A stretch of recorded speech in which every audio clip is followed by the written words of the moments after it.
Hello, I'm Dr. Matthew Anderson, and this is part 2 of my series on marriage, miracle, or misery. If you have not seen part 1, I recommend that you look for it on YouTube or watch this one first and then go back to it. It makes more sense, I think, what I'm going to say today if you listen to the first part. However, you can do it in reverse order.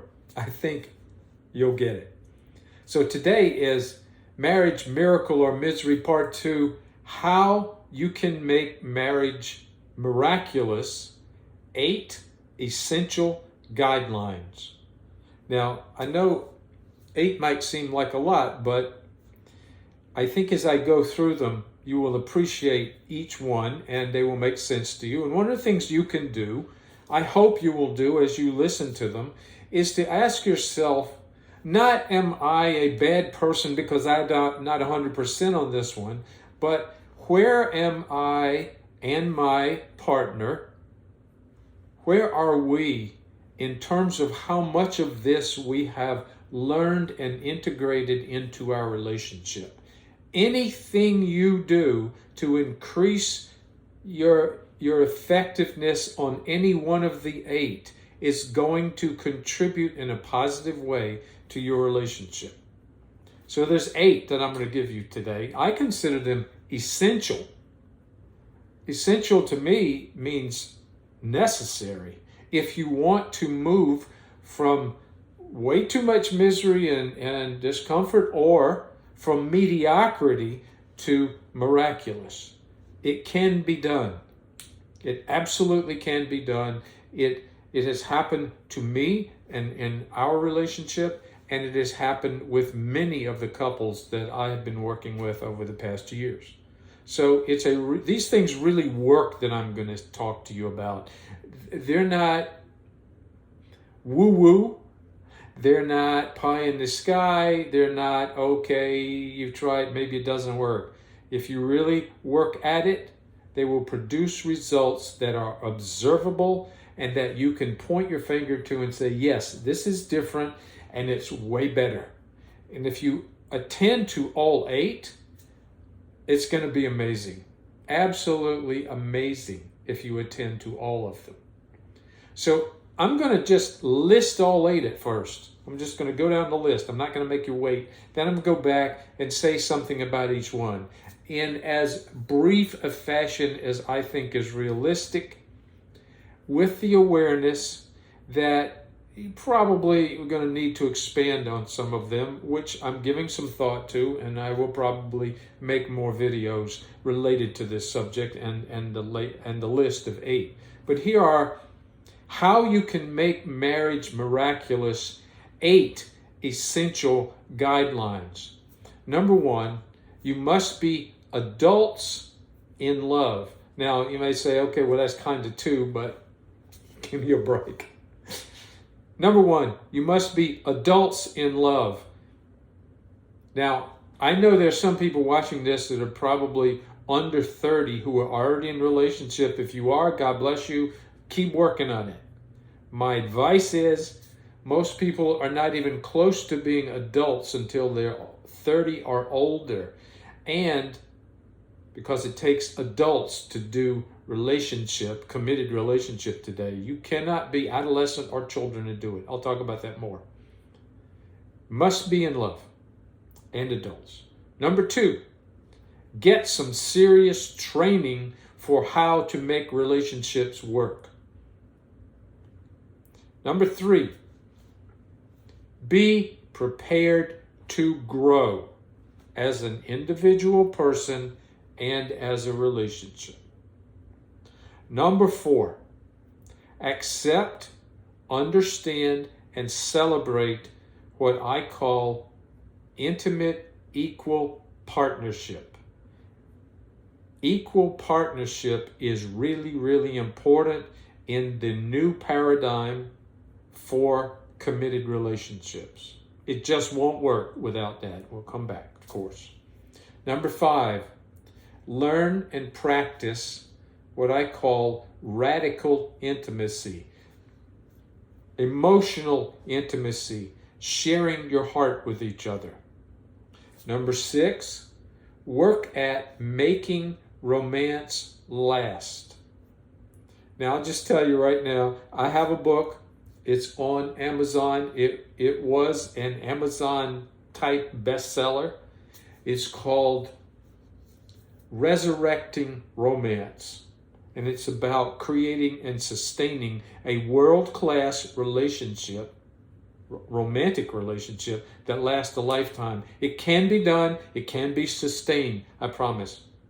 Number 7, create a spiritual life together with your partner. Create a spiritual life together with your partner. And number 8, create a vision together of what you two would think of as a miraculous relationship. And do this together. Okay, number 1, I'm going to revisit them now. A little more information. You must be adults and you must be in love. Being in love is the operative part about that. One of the things that I want to do when I work with couples and they first show up in my office is to ask them the kinds of questions and pay attention to what I see going on and hear about in their history and hear if they have been and are still in love with each other. That's what gives this relationship its power, being in love mutually and opening yourself to that. If you are just friends, and I know that can be sometimes the case, it doesn't have the same power. And if one of you is not in love, you have problems. You have problems. And you probably need some help. Now, can you go from just being friends to being in love? It's rare, but it can be done, but mostly not. And if you're thinking about getting married, my advice to you is to ask yourself a couple of questions. Do I feel like an adult? Am I functioning like an adult? And best of all, most of all, are both of us truly in love with each other?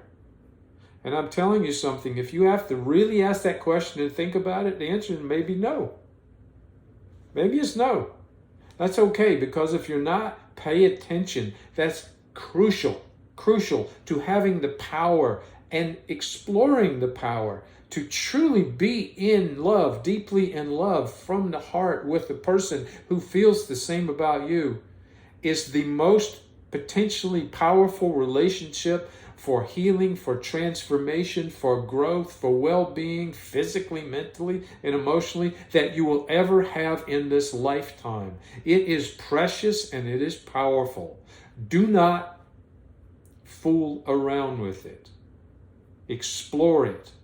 Trust it. Develop it. Okay. Number 2, get some serious training. I'm going to tell you something that I tell couples all the time. Nobody does it. Nobody does it. But it is really, really important. But this suggestion will give you an idea about what you need to do. My advice is this. Let's say you're going to get married and you're going to get an engagement ring and you're going to spend, I'll be conservative, $5,000 on it. Okay? I asked somebody the other day, they told me 10. Whatever it is, go ahead, get the ring, spend the money, no problem. But take the same amount of money that you put on the engagement ring and invest it over the next 24 months, the next 2 years, in getting training, serious professional education and training in how to have a highly functional, good, solid, healthy love relationship. Put in the energy now. If you do that, you probably will never need somebody like me later on. You will build the strengths that you need to help you continue to build and grow and have a fantastic relationship. Most people don't do that. Most people think, well, I'm in love, I'm going to get married, I'm going to do it now, let's go get a license. It takes less energy to get a marriage license than a driver's license. And I'm telling you, marriage is a whole different thing than driving. Yes, driving is important. You should be trained about it because people can die from it. Much more damage can be done from a marriage that doesn't work. on you, the people around you, your children. Get some training. The thing is, there's no one place to go. So you're going to have self-help books, workshops, professionals like me who specialize in helping you, all kinds of ways that you can get help formally that are designed to help you make a solid relationship. If you don't do that, you're going to have more problems and more pain than you actually needed to have. Imagine trying to drive a car without any training whatsoever, and you're just hopping in it with your person. You know how to turn it on, and you take off. You're going to hit something, crash pretty soon. Okay, get serious training. Number 3, I want to say before I start every one, this one's really important. They're all 8 really, really essential. And don't sit around and say, oh my God, we don't do that very well. Don't talk to yourself like that. Say to yourself, okay, here's a place that we could put in some energy that will be good for us. Do it like that. Number 3, be prepared to grow. Be prepared to grow or fail. If you don't grow, you're going to fail. As Bob Dylan used to say, you're either busy being born or you're busy dying. In relationships today, the kind that I'm talking about, intimate, loving relationships that are committed, you're living together, you're married. And you're married, you're married. If you're not prepared to grow, you're going to have a lot of pain and dysfunction. Committed relationship today is for adults only. Inner work is a requirement. It's not an option. It's not an election. You're going to change, hopefully in a positive way, when you get connected to this person and you live together. It's powerful, and it will not cut you any slack. Love draws the best out of you, and if that's not what comes out, something else that needs to heal is going to come up, and you need to pay attention. Otherwise, you're going to suffer. So be prepared to grow, both of you, and never allow yourselves to say, oh, it's all my partner. If only that person would change, I'd be happy. You missed 50%. As soon as you say that, you have missed 50% of the solution to whatever problems you have in your relationship. 50%. That's not arguable. It's like sealed in cement truth. And the more you resist that, the longer you're going to sustain your difficulties. Be prepared to grow. Number 4, accept, understand, and celebrate equal, intimate partnership. All right, partners now are equal. Used to be, in the whole history of marriage, that the power differential was like this. The man was up here, the woman was down there. There's no true intimacy in that kind of relationship. You need an equalness in terms of power to be truly emotionally intimate at a depth way with your partner. It's an equal partnership. You are equal in what you create together. You are equal whether it goes positive or negative. It's equal. It doesn't matter if one person makes more money or has one more skill than the other. We all share in that, and we learn as we treat ourselves as equal partners. We create possibilities of opening up our hearts. Now, intimate equal partnership means radical intimacy. Radical intimacy. I'm going to talk about that in number 5. But intimate equal partnership is number 4, and the equal and the partnership go together. Remember what I said. In the last 75 or 80 years, in my lifetime, the paradigm for marriage and intimate relationship has changed from this to that. And we are still learning how to navigate this and make it work in a great way. A lot of people try to do this, produces misery. A lot of people try to do this, but it produces that. because they don't know what they're doing. They didn't get the right training. So look for equal partnership. You can learn how to do that. Number 5, practice radical intimacy. Now, I mentioned that in the one before. Number 5 is learn and practice radical intimacy. Radical intimacy means learning to truly be open and vulnerable with each other, learning how to communicate and share daily, regularly, an open-hearted connectedness with your partner that you consider precious. So I open my heart to you. I treat you and our relationship as if we and it is precious. I am not rough and hard and tough and withholding with that. I am not judgmental. I am not aggressively attacking.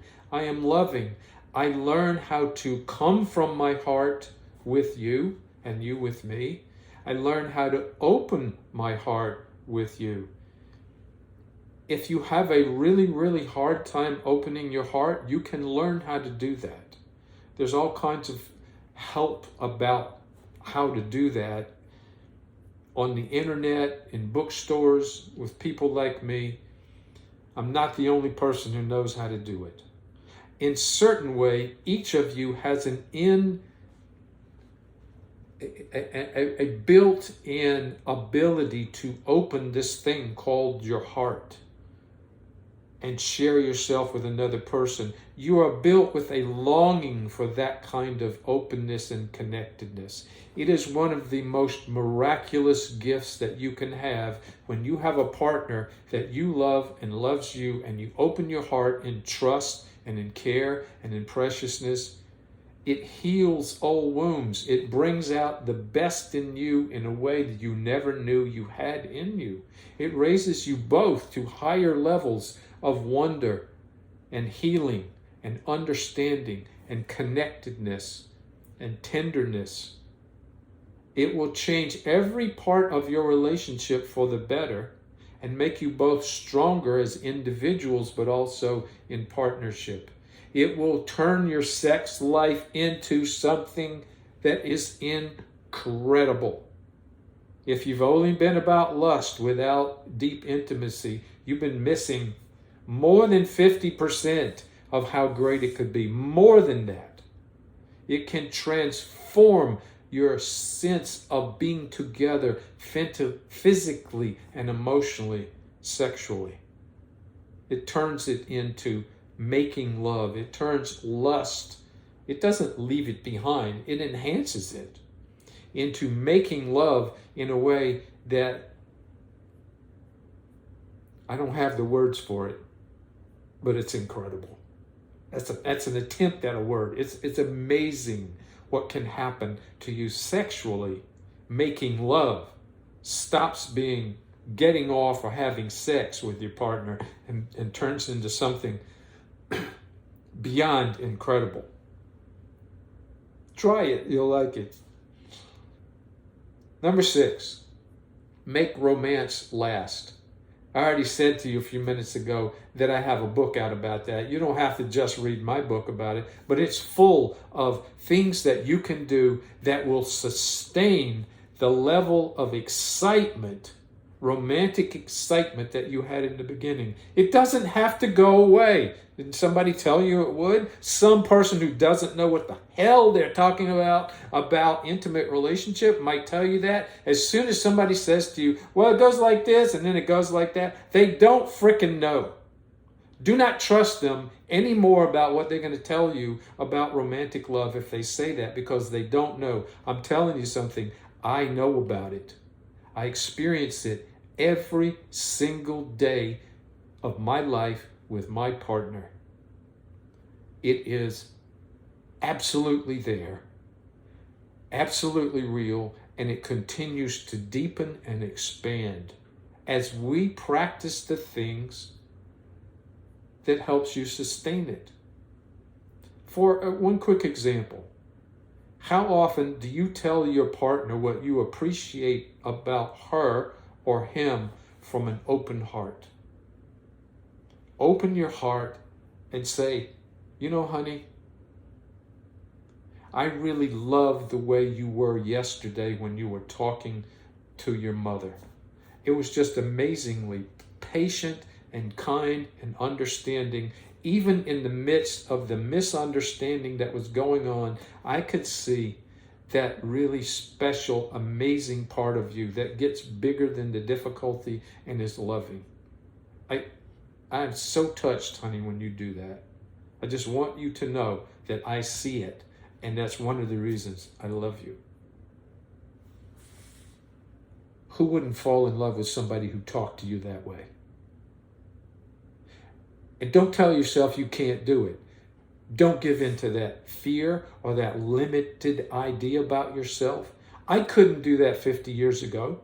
I learned how to do it because I began to realize that it makes a difference. Now, it also might be, you know, I think you have a great sense of humor. Or I love the way you look in that outfit. It doesn't have to be as deeply powerful as the first one I said. It can be simply, I appreciate this about you. Thanks for always coming up with a great restaurant, sweetheart. I mean, it could be anything. And it needs to happen every day, more than once, if you want it to be miraculous. Because what happens when you say something like that to your partner, she or he feels filled up and touched by it, and you relive the experience of that person in that moment about something that you love. You open your heart, you allow yourself to feel it also. You both have a gift at that moment that touches you both. So when you have to talk about something difficult later in the day, you're holding it more in the context of that sweetness, of that tenderness, of that good-heartedness. And it brings out a better part of you if you need to talk about something you have disagreement about or difficulty with. And you will. You will have the difficulties and the disagreements. Hold them in a context like I was talking about. That's only one thing that I put in the book, but if you just did that one, in a week, you would be on a different positive level of your relationship. In a week, if you practice it every day. I could go on about that, but it's in the book.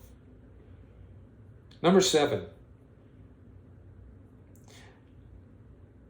I'm willing to bet that number 7 is the one that I'm going to get the most flack about, and people are going to say, like, oh, okay, that's you, Matthew. You will regret it if you don't heed number 7.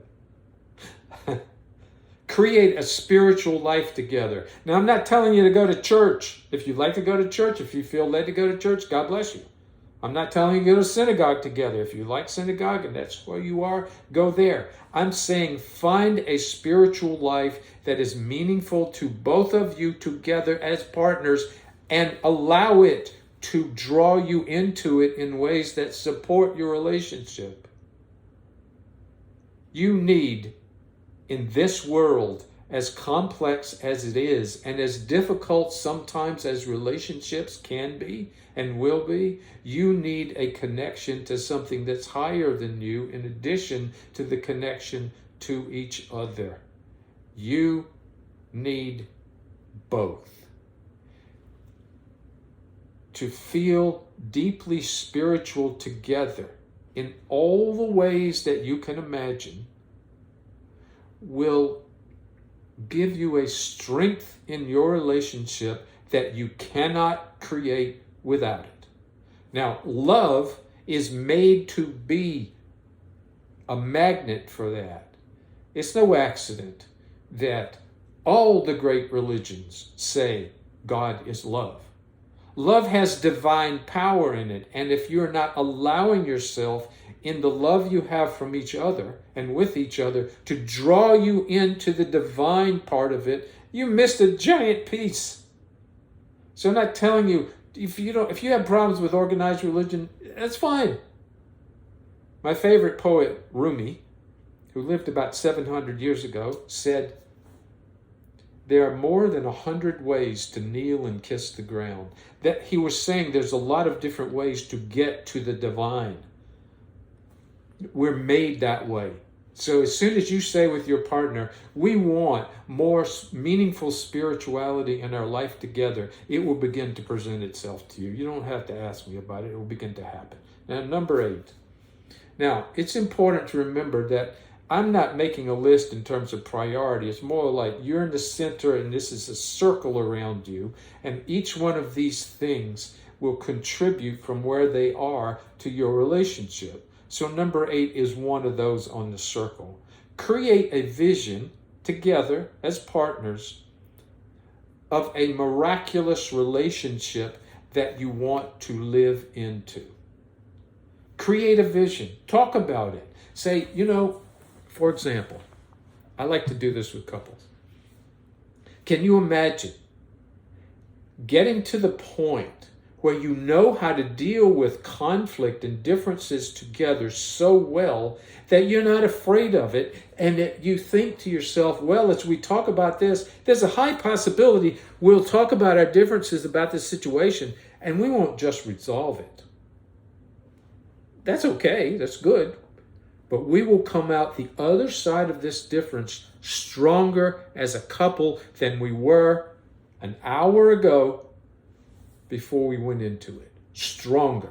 Every single time we have a difference is an opportunity for us to explore our partnership at a new level and build more strength.